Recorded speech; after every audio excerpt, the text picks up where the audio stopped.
Hey guys, tonight we begin with something the medieval world absolutely excelled at: paranoia.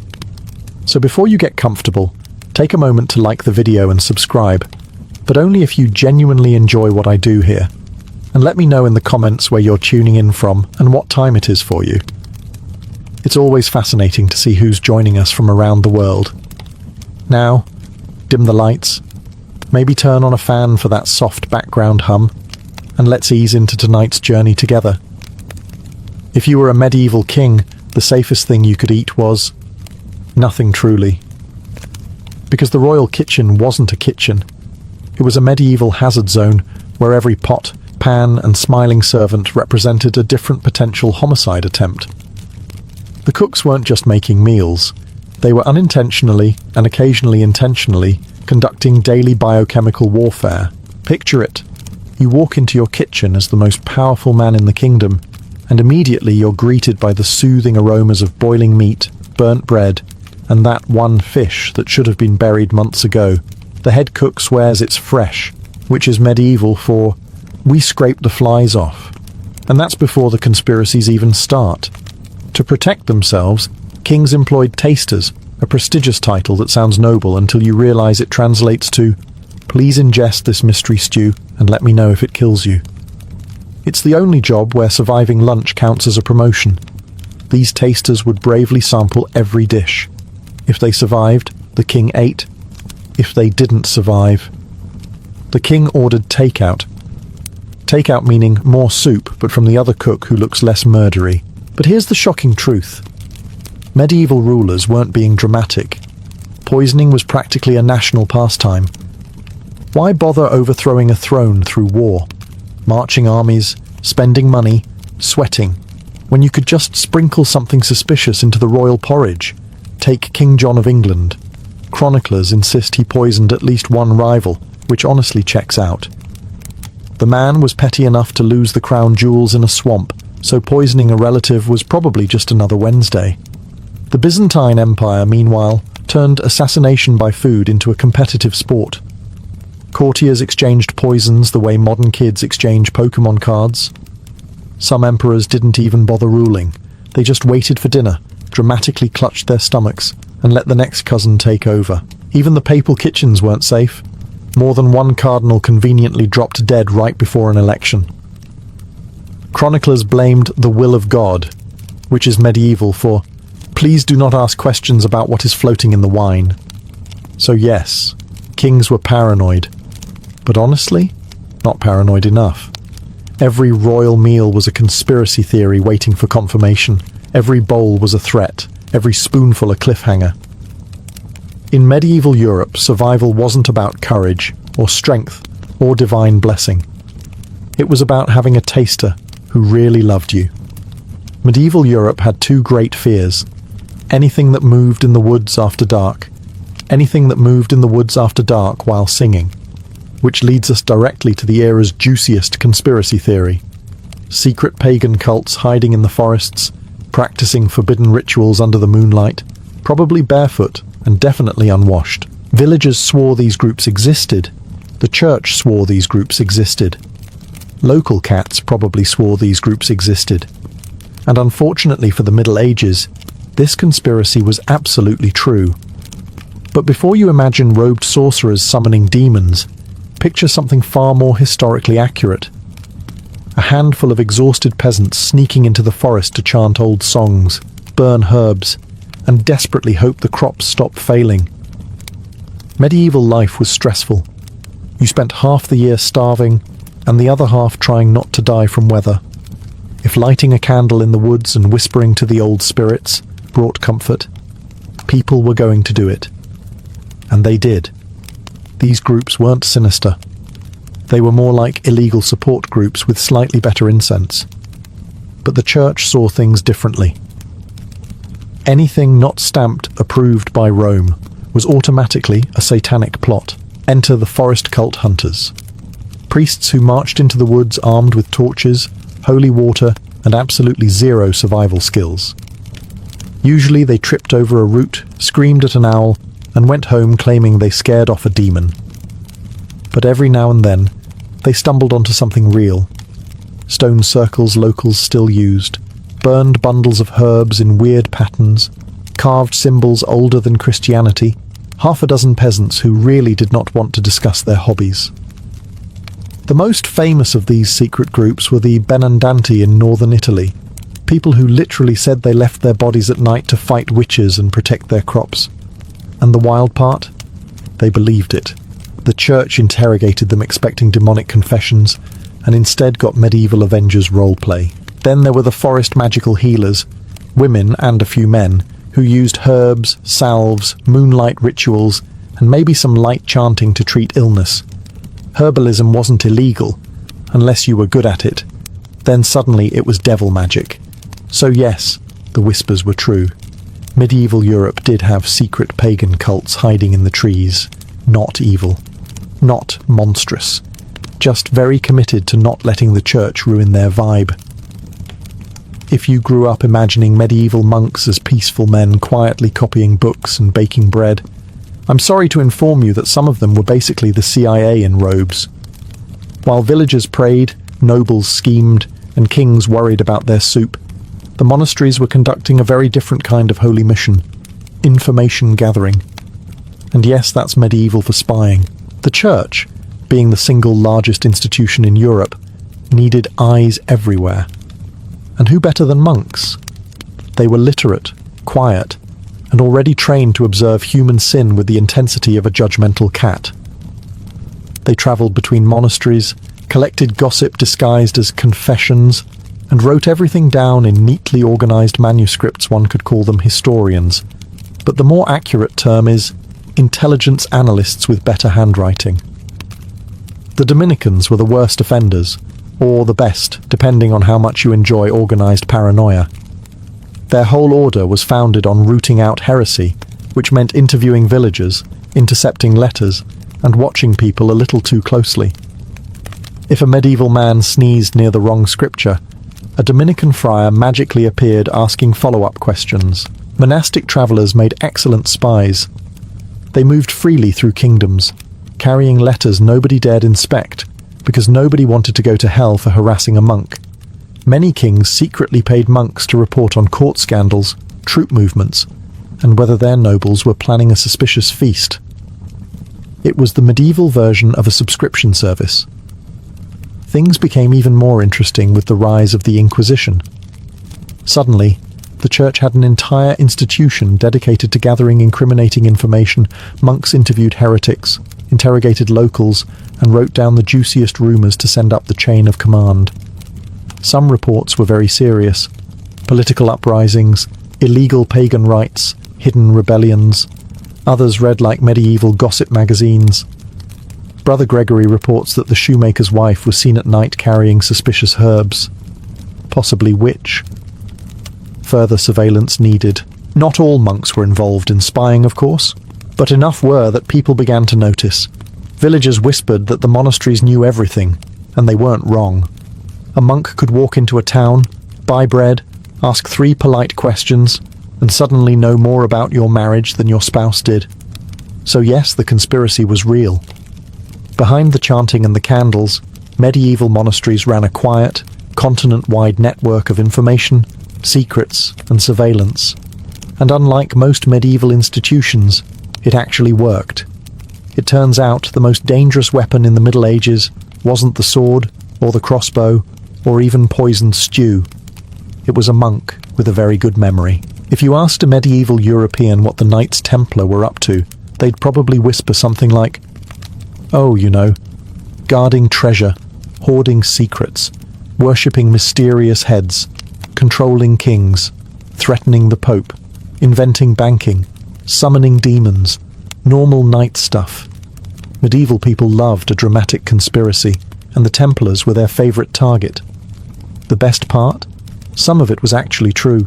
The Templars began as a small group of knights sworn to protect pilgrims. Noble, holy, admirable. But then they experienced a terrible curse. They became successful. Within a century, they were so powerful that kings had to schedule their paranoia around them. The Templars owned castles, land, fleets of ships, and more money than half of Europe.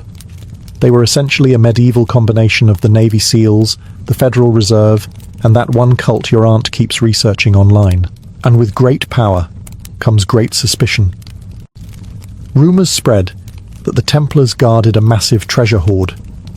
Unfortunately for Europe, this part is true. They were the first to create a Europe-wide banking system. Pilgrims deposited money in England and withdrew it in Jerusalem, which feels suspiciously modern for people who still feared mirrors. The Templars kept coded records, operated secure vaults, and moved money with the kind of efficiency that terrified kings and deeply annoyed tax collectors. Then there were the secret rituals. Templars met in private, conducted ceremonies at night, and swore oaths no outsider could witness. Naturally, this led Europe to assume they were worshipping a mysterious severed head named Baphomet, which is medieval for, we don't know what they're doing, so let's assume the worst. The truth? Their rituals were secret because they involved confessions, discipline, and organizational rules. Boring. But medieval minds could not accept boring. They needed drama. And drama they got. King Philip IV of France, perpetually broke and very talented at blaming other people, decided the Templars were heretics, which is medieval for, I want your stuff. He had them arrested, tortured, and forced into confessions so absurd they make modern conspiracy theories look shy. Except here's the twist. Philip wasn't entirely wrong. The Templars did hold a treasure, did run a secretive empire of money, and did keep knowledge hidden from the public. Not demonic knowledge, just banking procedures and military codes. But for medieval Europe, that was basically the same thing. So yes, the Templars were victims of lies, but also absolutely guilty of being too powerful for their own good. Their secrecy wasn't dark magic, it was good bookkeeping, which, in medieval Europe, was practically witchcraft anyway. When the Black Death rolled into Europe in 1347, people naturally began looking for answers. What caused it? How did it spread so fast? Why did it seem to prefer crowded cities and men who never washed their hands? Most villagers blamed demons, bad air, or their neighbour's weird-looking goat. But a particularly juicy conspiracy theory emerged. The church knew more about the plague than it publicly admitted. And disturbingly, this time, the conspiracy wasn't entirely wrong. The papacy and the higher clergy had access to medical reports, merchant letters, and incoming ship logs that ordinary people never saw. They knew when outbreaks were spreading through port cities. They knew when trade routes were collapsing. They knew that entire monasteries were dropping like flies. And while peasants were still out in the fields wondering why their neighbour suddenly exploded in boils, bishops were quietly packing their bags and temporarily relocating to countryside villas with much better airflow.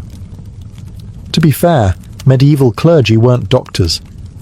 Half of them thought illness came from corrupted humours, and the other half thought it came from God being mildly irritated. But they did have one undeniable advantage: information. And information in the Middle Ages moved slower than a peasant on a Monday morning. There are records of bishops closing city gates in advance of plague waves without explaining why. Monasteries locked themselves from the inside. Clergy warned each other in coded letters with phrases like, "The ship brings dark tidings," which is medieval for, "Do not go outside. Everything is on fire." Even more suspicious were the quarantine orders. Some were issued before the plague visibly reached the region, meaning someone, somewhere, knew something. Merchants noticed it too. Venetian traders wrote about strange warnings from church officials, telling them to avoid certain ports a week before the plague erupted there. That's not divine prophecy. That's insider trading with extra steps. Meanwhile, the official advice given to the public was less helpful. People were told to repent, pray harder, burn aromatic herbs, or avoid excessive joy. Yes, really, joy was considered a plague risk. Medieval Europe was truly committed to suffering. So did the church intentionally hide things? Probably not with malicious intent. But they absolutely prioritized themselves, and withheld timely warnings because they didn't want to cause panic, lose authority, or admit they had no idea how to stop it. In the end, The peasants weren't wrong. Someone did know more. They just weren't sharing. If you picture medieval monks as peaceful men humming hymns and tending herb gardens, it's time to gently set that image on fire.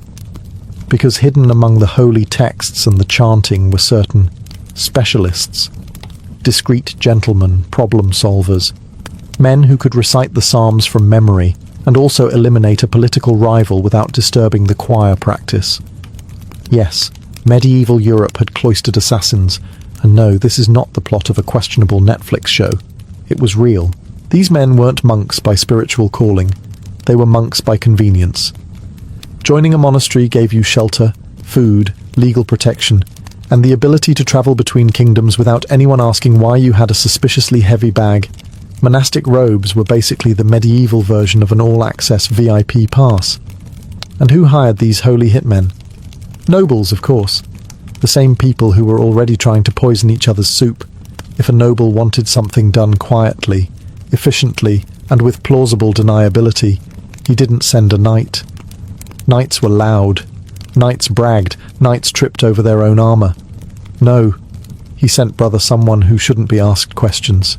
These monks were often lay brothers, members of the monastery who performed manual labor and didn't spend their days copying manuscripts. They had strong arms, few witnesses, and an excellent excuse for traveling. I am collecting alms. Nothing suspicious there, except for the dagger tucked under the robe. The chronicles never say these men existed openly, but they leave clues, too many clues. A noble dies mysteriously. A political rival conveniently falls from a window. A stubborn landowner suddenly repents, donates everything to the church, and vanishes. Monks appear in letters complaining about brothers who fail to observe spiritual discipline, which is monastic code for someone keeps sneaking out at night and we don't know where he's going. There are even recorded cases of monks being caught with weapons, disguises, or heretical correspondence. None of them confessed, of course. Monks had excellent poker faces, and the added advantage of implying that any accusation was an attack on God himself, and kingdoms tolerated it. Why? Because monasteries solved problems. Efficiently, discreetly, with minimal cleanup required. So yes, medieval villagers whispered that some monks were more dangerous than their sermons suggested, and for once, the villagers were absolutely right. Behind the candles and the psalms, some monasteries housed men who could pray for your soul and send you to meet God personally. When people think of witch hunts, they imagine the 1500s and 1600s. Bonfires, pointy hats, angry men yelling about Satan hiding in their goat. But the truth is that secret witch hunts were happening long before they became fashionable. Medieval Europe didn't wait for the Renaissance to start panicking.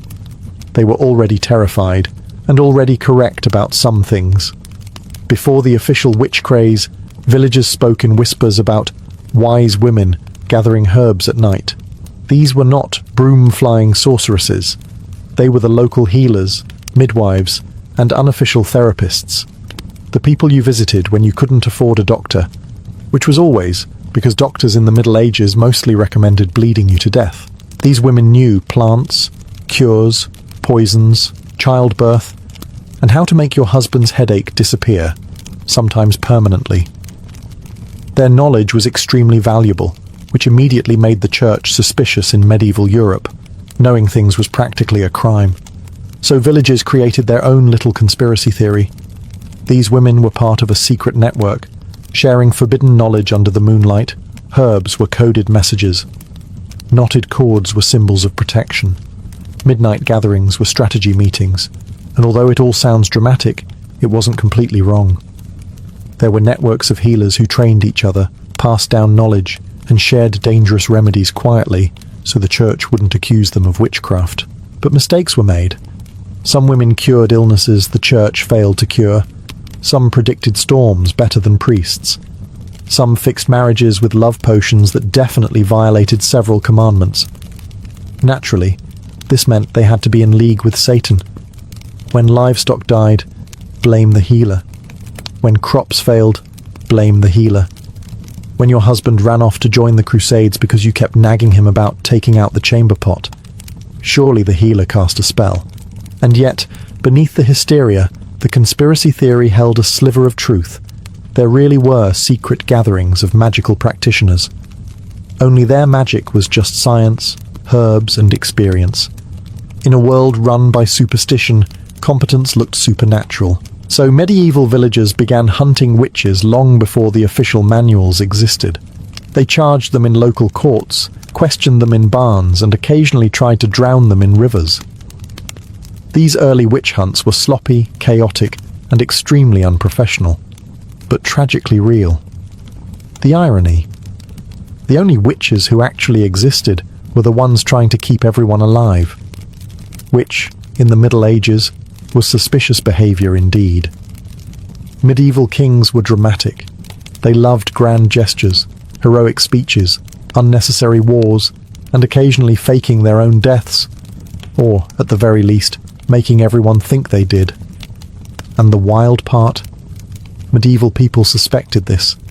They whispered about it in taverns.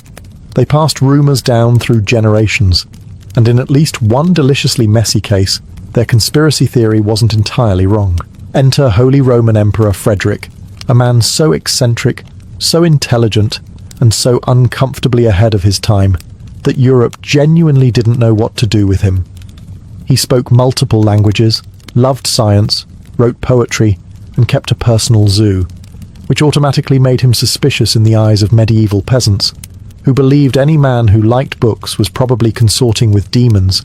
Frederick II's death in 1250 was grand, public, and witnessed. The church breathed a sigh of relief. Europe buried him. Everyone moved on. Except they didn't. Because almost immediately, rumours spread that Frederick wasn't dead. He was merely hiding, resting, waiting, preparing to return and reclaim the empire like some medieval Batman, but with worse armour and better falconry hobbies. Entire cults sprang up around the idea. People claimed they saw him wandering forests in disguise. Merchants reported meeting a mysterious nobleman who paid in Frederick's old coinage. A fisherman insisted the emperor asked him for directions. Peasants swore a hooded figure attending mass in Sicily had Frederick's exact posture, which is a very specific thing to notice unless you're obsessed. You'd think this was typical medieval delusion, but then things got complicated. Into this chaos walked Richard of Eastwell, a man who claimed to be Richard III's secret son centuries later. Another suspiciously educated, suspiciously refined stranger who refused to explain his background. He spoke Latin. He knew royal etiquette. He had the bearing of someone who never carried his own laundry. Historians still argue about him. In both cases, something is undeniably off. Medieval rulers occasionally staged dramatic farewells, vanished for months, or switched identities for political safety. And since record-keeping was essentially Bob wrote it down before spilling wine on it, who could truly confirm anything? So yes, the conspiracy theory stood on shaky but tantalizing legs. Sometimes kings didn't die. They retired in secret, letting everyone else deal with the mess. And in a way, who could blame them? If you lived in a world of plagues, rebellions, crusades, and poisoned soup, you'd fake your death too. Few things terrified medieval Europeans more than water. Not demons, not plague, not taxes. Water. Because water was unpredictable. It could nourish your crops, drown your children, or give you dysentery before breakfast. So when people started dying mysteriously, villagers did what medieval villagers always did. Blamed the nearest well. The poisoned wells conspiracy spread like wildfire. If a family got sick, it was the well. If livestock died, the well. If the bread was burnt or your cousin tripped over a chicken, the well was clearly cursed. The Middle Ages had a very flexible relationship with cause and effect. But beneath the panic and shouting, there was a sinister truth. Sometimes wells really were poisoned, not by witches, demons, or suspiciously shaped clouds, but by rival towns, invading armies, and the occasional extremely angry neighbour. During medieval sieges, poisoning wells was basically standard procedure. Armies would dump dead animals, toxic plants, or anything particularly disgusting into the enemy's water supply.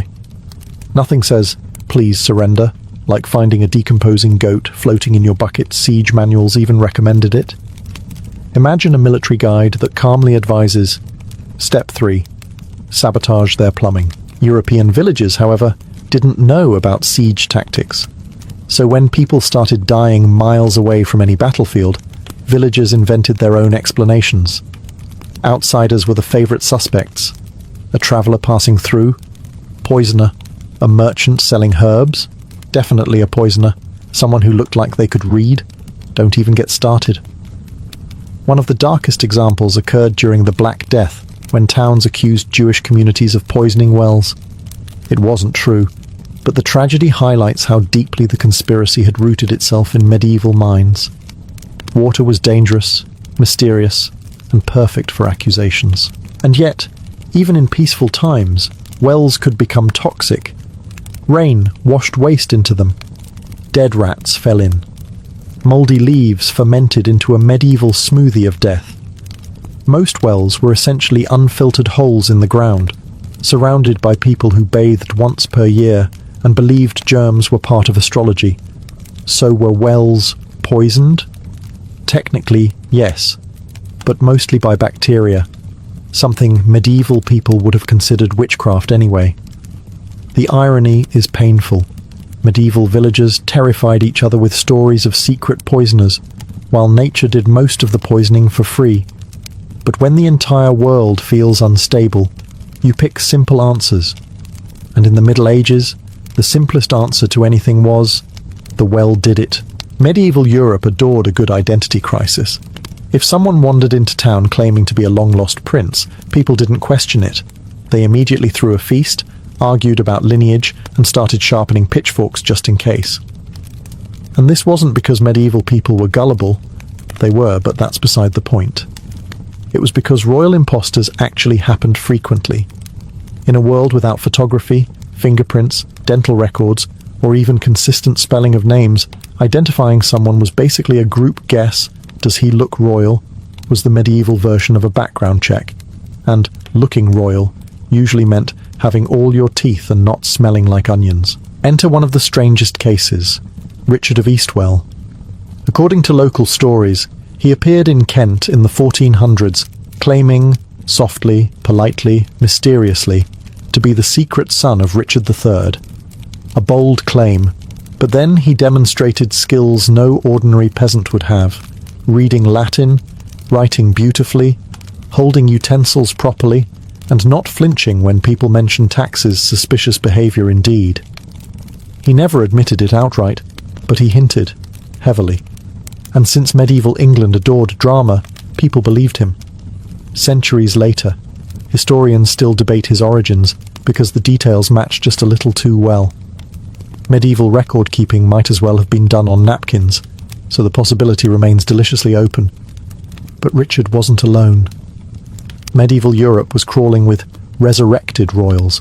A popular example comes from Anastasia of Poland, who died young, supposedly, only for several women to later appear claiming to be her, complete with court knowledge and suspiciously familiar mannerisms. Entire regions went to war over whether someone was or was not a princess, because nothing says healthy governance like a battlefield full of men yelling, "That's definitely her," while having no idea what she looked like. And then there were the cases where imposters weren't imposters at all. During crises, some rulers fled, hid, or attempted to escape assassination by disguising themselves. A king or prince in plain clothes wasn't a conspiracy theory. It was a safety strategy, which meant that every mysterious stranger story had a thin layer of truth underneath. The real problem? Medieval politics loved a good plot twist. If a royal died under suspicious circumstances, which was always, people immediately assumed the body was fake, the death was staged, or the ruler was living incognito somewhere, probably regretting every choice that led to monarchy. So yes, royal imposters were a medieval conspiracy, and that conspiracy came true so often that, eventually, Europe stopped asking, "Is this possible?" and instead asked, "Okay, which cousin is pretending to be dead this time?" If you've ever wondered what the medieval equivalent of a restricted section looked like, Imagine a small, dusty room inside a monastery, locked with 3 bolts, guarded by a monk who looks like he hasn't slept since the Third Crusade. Inside, shelves of books the church didn't want anyone reading, and that villagers whispered about like they were cursed objects. And here's the twist. These forbidden book vaults actually existed. The church controlled most education in medieval Europe. If you wanted to read, write, or do anything more intellectually stimulating than counting sheep, you had to go through them. Naturally, this meant they also controlled what you weren't allowed to read. Anything that threatened their authority, contradicted scripture, or suggested that the earth did something scandalous like move was quietly removed from circulation. But they didn't burn everything. Burning is messy, smoky, and attracts peasants, who will definitely ask questions nobody wants to answer. Instead, they stored banned texts in special archives known as armaria, scriptoria vaults, or in some cases, literally just the locked room nobody enters except Brother Thomas, who looks guilty whenever he walks out. What was inside? A surprisingly eclectic mix. There were heretical gospels, declaring opinions that could land you in interrogation faster than you can say Inquisition. There were works of Arabic science that were clearly correct, but inconveniently ahead of Christian doctrine. There were medical treatises discussing anatomy in a way that made bishops faint. There were even ancient pagan manuscripts, which monks copied for research purposes, which is medieval for, I was curious and don't want to get in trouble. The best part is that church officials regularly argued about these vaults. Some believed the knowledge must be preserved for future generations. Others believed the knowledge must be locked away forever because it raised too many awkward questions. Questions like, if this pagan text correctly predicts an eclipse, what else is it right about? Silence. Awkward shuffling. A bishop coughing loudly to avoid further discussion. These vaults weren't mere rumour. They were policy. When inquisitors seized the libraries of accused heretics, they didn't destroy everything, they catalogued it, studied it, filed it away. Knowledge, even forbidden knowledge, was power. The conspiracy existed because people sensed exactly what was happening. Somewhere in those monasteries were books that could change minds, challenge authority, or reveal truths medieval Europe simply wasn't ready for. So were the villagers. Right? Absolutely. Behind the incense, behind the chanting, and behind the locked oak doors, the church kept a carefully curated treasure trove of knowledge. And like all treasure in the Middle Ages, the best way to protect it was to pretend it didn't exist. If there was one place in medieval Europe where conspiracy wasn't a theory, but a daily lifestyle choice, it was Italy. Venice, Florence, Milan, Genoa, Siena, all beautiful places today, but in the Middle Ages they were basically high-budget gangster films with better architecture. These city-states spent centuries pretending to be peaceful trading hubs, while secretly waging a silent, non-stop war of espionage, bribery, and back-alley diplomacy. And for years, Italians whispered about a shadow conflict beneath the official alliances and treaties. A hidden war of spies, saboteurs, coded letters, and accidents that only seemed to happen to politically inconvenient people. The conspiracy sounded dramatic, even theatrical. Unfortunately, every part of it was true. You see, Italian city-states were extremely jealous. If Florence made money, Siena had a crisis. If Venice signed a trade deal, Genoa threw a tantrum. If Milan built a tower slightly taller than their neighbours, a feud erupted that lasted 3 generations. These places competed in everything: commerce, banking, architecture, fashion, assassinations. Yes, assassinations counted as cultural achievements. Out of this chaos emerged one of the most sophisticated espionage systems in medieval Europe. Venice especially was legendary. The Venetian government created an entire secret intelligence council, complete with coded messages, financial surveillance, diplomatic intercepts, and a network of spies sprinkled across Europe like paranoid confetti. Their enemies feared them. Their allies feared them. Even Venetians feared them. Venice also had the infamous Bosch di Leone, public drop boxes where citizens could anonymously report conspiracies, crimes, or that their neighbour was acting suspiciously Italian. These messages were reviewed by a secret council that decided what needed to be investigated, discouraged, or quietly eliminated. Italy didn't invent the deep state. It simply gave it better outfits. Meanwhile, Florence had its own spy network, staffed by the Medici family, who were so wealthy they probably could have bought the concept of honesty, and still said, maybe later. Florence specialised in bribery and banking manipulation. Milan specialised in intimidation. Genoa specialised in naval sabotage. Siena specialised in pretending it was minding its own business, while absolutely not minding its own business. The result was a constant, silent war. No armies marching, no banners waving, just merchants disappearing, letters rewritten, alliances snapped overnight, and treaties accidentally lost in fires. So yes, the conspiracy theorists were right. Italy wasn't just fighting wars, it was fighting all the wars, but quietly, politely, and always with impeccable style. Long before the Da Vinci Code convinced half the internet that Jesus had a secret family living comfortably in France, medieval Europe was already obsessed with holy bloodlines, hidden heirs, and scandalous genealogies. The conspiracy was simple. Noble families were secretly descended from sacred or royal ancestors, and they were hiding the proof. Villagers whispered it, nobles denied it, chroniclers recorded it with the energy of men who enjoyed gossip more than journalism. And the best part? Some of it was true. In medieval Europe, legitimacy was everything. You couldn't rule a village, let alone a kingdom, without waving around your family tree like a holy relic. But family trees in the Middle Ages were messy. Affairs happened. Wars happened. The occasional mysterious baby appeared during a pilgrimage. People pretended not to notice. It was all very polite and deeply suspicious. So nobles invented a solution. Hide the embarrassing branches and exaggerate the impressive ones. Suddenly half the noble families in Europe claimed descent from Charlemagne, a man who, if these lineages were accurate, must have fathered approximately 4,000 children. Others claimed Trojan ancestors, Roman emperors, or King David.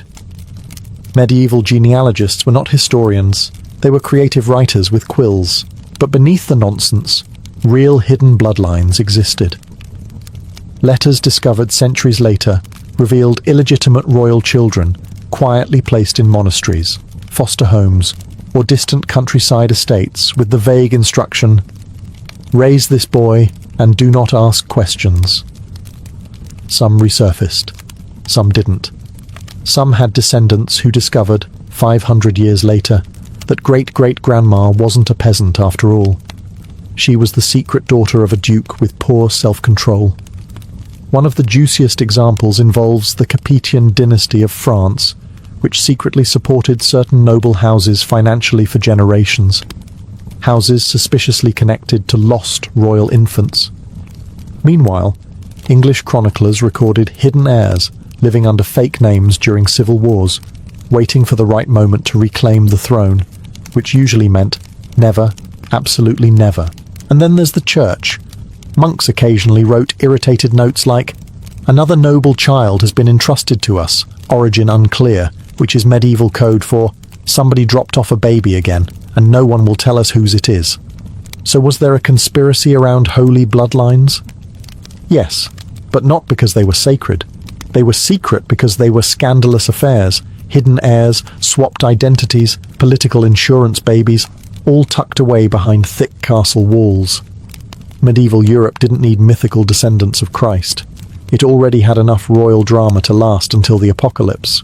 When medieval Christians whispered about secret Jewish and Muslim networks operating beneath the surface of Europe, they imagined something dramatic: shadowy conspirators, trading coded messages, plotting rebellions, and coordinating across kingdoms like a medieval Illuminati. Naturally, the church panicked, kings panicked, villagers panicked, and the goats panicked because goats always panic. But here's the twist. Almost no medieval person was prepared for. The networks actually existed, just not for the sinister reasons people imagined. They weren't planning world domination.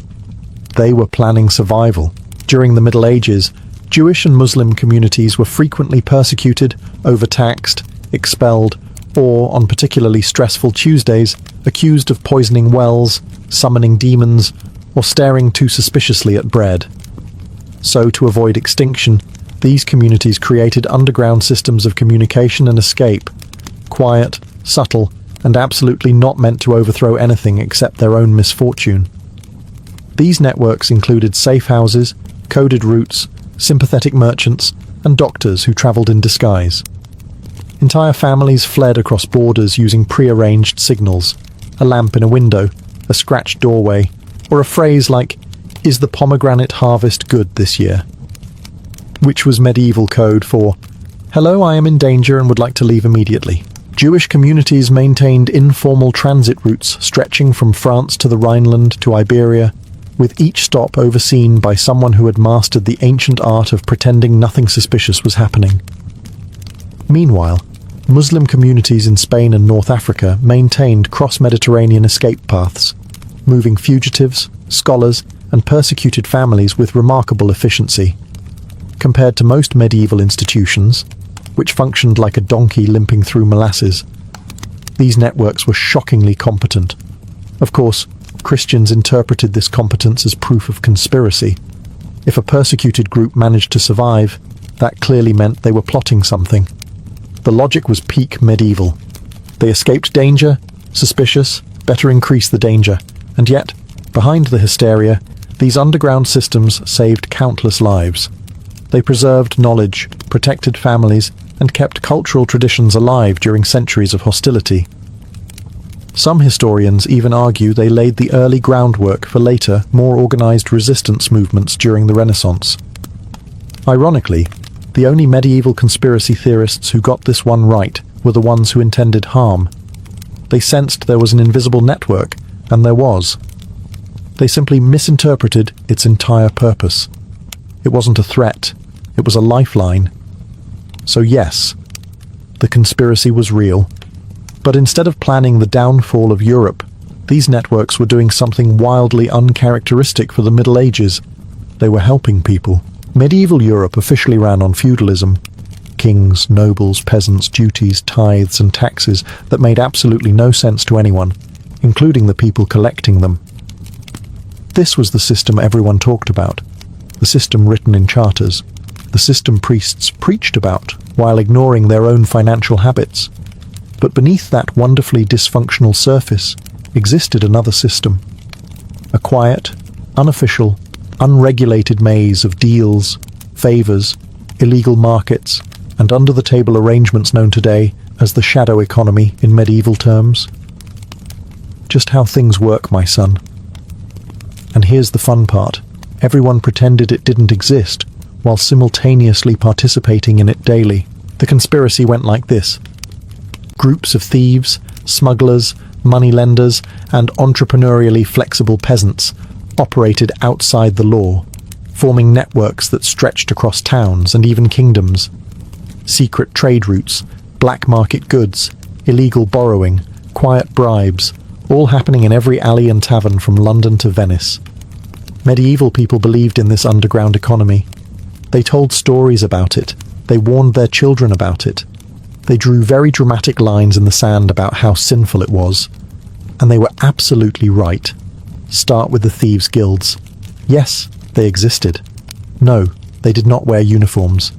But they organized territories, settled disputes, and punished independent thieves for violating professional courtesy. Medieval law enforcement was so useless that thieves created their own HR department. Then there were the unofficial moneylenders, often operating in back rooms of taverns, monasteries, or that one house on the corner everyone avoided, because charging interest was technically a sin, unless you did it quietly, in which case it was mutual aid. Smuggling was everywhere. Salt, wine, grain, wool, ink, iron. If it could be taxed, someone was smuggling it. The king's tariff was less a law and more a polite suggestion no one took seriously. Entire villages would mysteriously lose shipments right before tax collectors arrived, only for those same goods to reappear moments later in the barn of someone named Pietro who, found them on the road. Markets had their own conspiracies. Sellers fixed prices. Bakers hid cheap flour in bread. Butchers adjusted weights. Fishmongers claimed their fish was fresh when it clearly died during the First Crusade. Everyone lied a little, stole a little, and nodded politely at Sunday Mass as if God hadn't watched them cheat 3 customers that morning. So, yes, the medieval shadow economy was real. It was thriving, and it was the only part of the economy that actually worked consistently. The biggest conspiracy wasn't that it existed. It was that everyone pretended they weren't involved. Night in Kaifeng arrived softly, like silk falling over the city, but the pleasure quarters never truly slept. As the sun slipped behind the palace roofs and merchants closed their shutters, another world awakened. One built not on laws or duty, but on sensation, artistry, and the delicate promise of escape.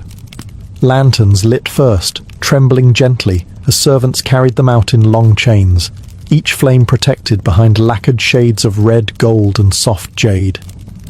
Soon the entire district glowed like a small constellation brought down to earth, shimmering above the cobblestones that had been worn smooth by generations of wandering feet. Walking through the first archway, a visitor heard the world change. The clatter of daytime markets faded behind them, replaced by the soft stroke of zithers, the rhythmic tapping of wooden blocks, and laughter drifting through silk curtains. Tea houses opened their doors with quiet pride, each one promising a slightly different atmosphere. Some peaceful and scholarly, others lively and filled with actors rehearsing lines before their evening performances. The air smelled of roasted barley tea, honeyed pastries, sandalwood incense, and occasionally a faint touch of plum wine. What made Kaifeng's floating world unique was not only its beauty, but its illusion. The sense that once inside, time loosened its grip. Scholars who had spent their days buried in scrolls arrived to recite fresh poetry. Government clerks, exhausted from bureaucracy, came seeking a few hours of elegance. Even wandering monks were known to stop at the district's entrance and watch quietly, as if observing another realm entirely. The streets twisted like painted ribbons, each turn leading to a new spectacle, a puppeteer surrounded by children, a masked performer practicing acrobatic leaps, courtesans behind gauzy screens preparing their hairpins, calligraphy sets and embroidered robes. Everything was movement, music, and anticipation, yet contained within a serene, dreamlike order.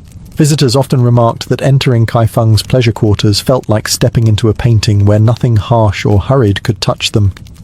The laughter was gentle, the music rounded and soft, the lantern light warm enough to make even passing faces appear poetic. It was a world both real and unreal, crafted deliberately to soothe the mind, stir curiosity, and make every guest feel, if only for an evening, weightless.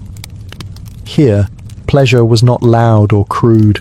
It was refined, carefully arranged, and wrapped in artistry. And this was only the beginning. If the entrance to Kaifeng's floating world was a soft breath, then its tea houses were the heartbeat, steady, warm, and endlessly inviting. They lined the district like polished jewels, each with its own character, yet all sharing the same devotion to refinement. Some were modest, with bamboo blinds and simple clay pots. Others glowed with lacquered pillars, jade green tiles, and carved screens depicting cranes, plum blossoms, or scenes from beloved operas. Together, they formed a delicate corridor of light and aroma that enticed newcomers deeper into the quarter. Stepping inside a tea house meant stepping into an atmosphere carefully woven from ritual and intimacy. The first sensation was always the scent. Toasted barley, chrysanthemum petals, osmanthus blossoms, or the deeper, earthier warmth of pure bricks softened by age. Servers moved with practiced grace, gliding between silk cushions and low wooden tables with trays of steaming cups, arranged like miniature constellations. Conversations remained hushed, as though even laughter respected the delicate balance of flavors and sounds. These tea houses were more than places to drink. They were listening rooms, social theaters, and sanctuaries for wandering thoughts. Scholars gathered here to debate poetry and philosophy, challenging one another with new verses scribbled hastily on fresh scrolls. Aspiring officials discussed their exam prospects, pretending calm while hiding their anxiety. Merchants negotiated deals beneath layers of polite formality, and soldiers passing through the capital sat quietly, savouring a few hours of peace before returning to harsher duties.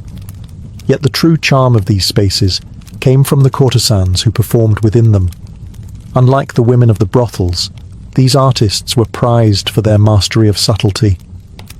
They recited poems with gentle clarity, played zithers whose strings shimmered under lamplight, and painted calligraphy so fluid it seemed to breathe. Their presence did not overwhelm the room. Instead, they shaped it, each movement balanced and deliberate. Visitors often felt as though the tea houses held a secret rhythm.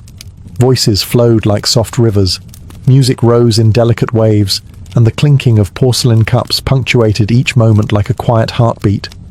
Some guests came seeking conversation, others came seeking silence, but all left with the same lingering impression. Here, time slowed down and became gentle, as if it too wished to sit and savour one more cup. In the floating world of Kaifeng, pleasure began not with desire, but with calm, and the tea houses were its purest expression. As night deepened in Kaifeng's floating world, the tea houses exhaled their last trails of steam, and another sound began to rise. The distant thrum of drums, the flutter of silk sleeves, and the warm chorus of voices filtering from the district's many theatres. These were the soul of the pleasure quarters, places where imagination was not merely entertained but completely unbound. To enter a Kaifeng theatre was to surrender oneself to dreams painted in movement, colour and song. The buildings themselves were wonders of careful craftsmanship. Some were simple wooden halls with open stages and benches worn smooth by years of use. Others rivaled temple architecture with carved rafters, dragon-headed beams, and facades decorated with scenes from ancient myths. Lanterns hung overhead in tiered arrangements, casting a golden glow that softened every contour and turned the audience's faces into floating shapes of anticipation. Inside, actors prepared behind screens painted with plum blossoms and running horses. Their makeup was not merely decoration, but transformation. White powder to smooth the face into an otherworldly mask, bold crimson accents to define emotion, and ink-black lines that could shift an expression with the slightest movement of the eyes. Costumes shimmered in the lamplight. Embroidered robes of turquoise, mustard yellow, snow lotus white, and imperial red, each carrying symbols of the roles they were meant to embody. The performances themselves were a harmony of disciplines, blending poetry, martial arts, dance, and music. A single gesture of a silk sleeve could suggest heartbreak. The twirl of a sword could spark tension like a sudden gust of wind. Musicians sat at one side of the stage, plucking zithers, striking wooden clappers, or coaxing long, trembling notes from bamboo flutes. Stories from the past came alive. Generals torn between duty and love, spirits haunting the mortal world, lovers separated by family honour, immortals descending from clouds painted on backdrop screens. For the audience, the theatre offered escape of the purest kind. Merchants forgot their ledgers. Scholars forgot their exams. Wandering travellers forgot their fatigue. In the pleasure quarters, a well-told story could lift a person out of the weight of their everyday life and place them gently into another realm entirely. When the final note faded and lanterns dimmed, guests emerged slowly, as if waking from a shared dream. And as they stepped back into the glowing streets, Kaifeng's floating world seemed even more magical, as though the performances had seeped into the night itself. In the heart of Kaifeng's floating world, beyond the tea houses and theatres, lived the figures who embodied the district's deepest allure, the courtesans. These were not merely entertainers, nor simply companions. They were artists in the fullest sense, trained from childhood in poetry, music, painting, etiquette, and the delicate, unspoken art of emotional presence. To meet a renowned courtesan was to encounter refinement shaped into human form. Their residences, known as Hua Yuan, flower pavilions, stood quietly behind carved wooden gates. Some were small and intimate, filled with soft cushions, shelves of inkstones, and vases of seasonal blossoms changed daily by servants. Others were grand, with inner courtyards, koi ponds, and moon gates through which lantern light drifted like floating petals. Regardless of size, each pavilion carried the gentle fragrance of incense, cosmetics, and newly brushed silk, creating an atmosphere of tranquil anticipation. A courtesan's charm began long before she spoke. Her appearance was a composition in itself, hair styled into elegant loops and combed smooth with perfumed oils. Silk robes dyed in hues that flattered her complexion, pale lilac, lake blue, lotus white, embroidered with subtle threads of silver or gold. When she moved, the fabrics whispered, soft as breath. When she sat, her posture carried the serenity of someone who understood the power of stillness, but their true art was expression. A courtesan could recite a Tang poem with such clarity that each syllable felt like falling dew. She could paint calligraphy characters so fluid that the strokes seemed to ripple like water. She could play the pipa with fingers so deft that listeners swore they heard not wood and strings, but wind moving through bamboo. Even her conversation carried a gentle rhythm, attentive, thoughtful, never hurried. Visitors sought them not for crude pleasure, but for respite from the world. Scholars discussed verses with them and left inspired officials, worn thin by politics, found comfort in their patience and wit. Young nobles, restless and uncertain, felt steadied by their quiet confidence. A single evening with a talented courtesan could feel like stepping into a sanctuary where one's burdens melted, replaced by calm. Yet beneath their elegance lay an unspoken truth. The life of a courtesan required discipline, artistry, and resilience. Their refinement was not effortless. It was crafted with devotion. And for those who entered their pavilions, the experience remained unforgettable. A moment suspended between reality and beauty, held gently in graceful hands, beyond the flower pavilions, deeper into the dimmer alleys of Kaifeng's floating world, stood the establishments that blended art with intimacy, the refined brothels, known for their elegance rather than excess.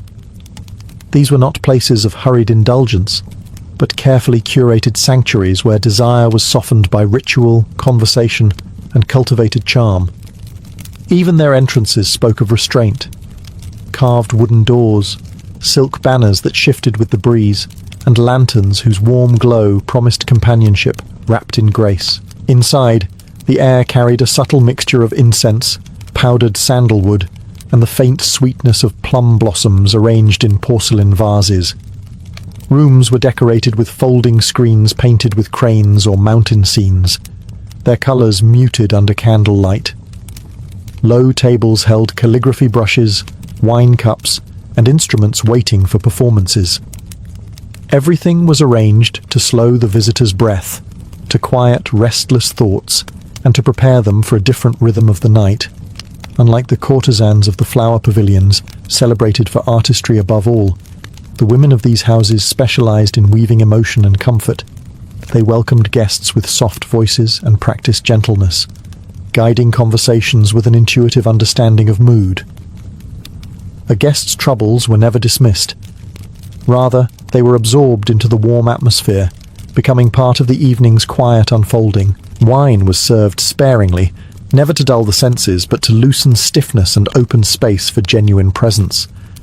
Honeyed plum wine, chrysanthemum-infused rice wine, or delicate pear liquor were poured into small, translucent cups. Servers moved silently, refilling only when a guest's cup reached its final sip, as if reading minds rather than watching for gestures. What surprised many newcomers was the emphasis on connection rather than physicality. A night here might involve reciting poems, listening to gentle songs played on the pipa, or sharing stories beneath lantern light that flickered softly across walls. Intimacy, when it happened, unfolded gradually, more like calligraphy than passion, each stroke deliberate, balanced and mindful. For weary officials, lonely scholars, and travellers far from home, these refined brothels offered something essential, a place where one felt seen, not as a title, a rank, or a burdened mind, but as a person. The women, skilled in both empathy and subtlety, created an atmosphere where vulnerability was met with grace. By the time a guest stepped back into the glowing streets, the world felt lighter. Desire had not consumed them. It had soothed them, shaped into gentle companionship by the floating world's quietest artists. Behind the laughter, music, and gentle bustle of Kaifeng's floating world lay spaces very few visitors ever saw, the hidden gardens and moonlit retreats reserved for the truly trusted, the discreet, or the exceptionally fortunate. These secluded courtyards were woven into the pleasure quarters like secret threads, quiet sanctuaries where the night deepened and the world softened into something intimate and dreamlike. Reaching one often required passing through a narrow passageway, its walls lined with bamboo that whispered in the faintest breeze. A carved gate, simple, elegant, and always half-shadowed, opened into a courtyard bathed in pale moonlight. Here, the noise of the city disappeared as if caught by unseen hands. The air cooled. The scent of night-blooming jasmine and damp stone replaced incense and wine. These gardens were designed with purpose, not to impress through grandeur, but to soothe through harmony. Small koi ponds reflected the moon, their surfaces occasionally broken by a ripple as fish glided beneath lotus leaves. Rock formations were arranged with the same precision found in classical painting. Each stone chosen not for size, but for its ability to balance the space. Pebbled paths curved gently, avoiding straight lines, as if to encourage wandering rather than arriving. Pavilions stood at the edges, their lattice windows glowing faintly with candlelight. Inside, low couches were set with embroidered cushions, scrolls lay open on lacquered tables, and teapots released steady curls of steam. These retreats were not built for revelry. They were built for quiet conversation, unhurried reflection, and the kind of companionship that needed no performance. Courtesans often brought their closest patrons here, not for intimacy in the traditional sense, but for something far rarer, sincerity. Away from the eyes and expectations of the district, masks often fell away. Officials spoke of their doubts, scholars confessed fears the exams never allowed them to express, and wanderers told stories the roads had forced them to keep to themselves. The women, skilled in reading the undercurrents of emotion, listened with patient awareness. Sometimes a peeper was played so softly that the notes seemed to float rather than echo. Sometimes only silence filled the space, shared comfortably between two people watching the lantern light tremble on the pond's surface. And sometimes, when the moon was high and the jasmine scent strongest, guests felt as though they had stepped entirely outside the world. These hidden gardens were the floating world's quiet heart, places where pleasure transformed into peace, and where the night itself seemed to pause to listen. In Kaifeng's floating world, music and calligraphy were not simply pastimes. They were languages, refined expressions that revealed the inner rhythm of the night.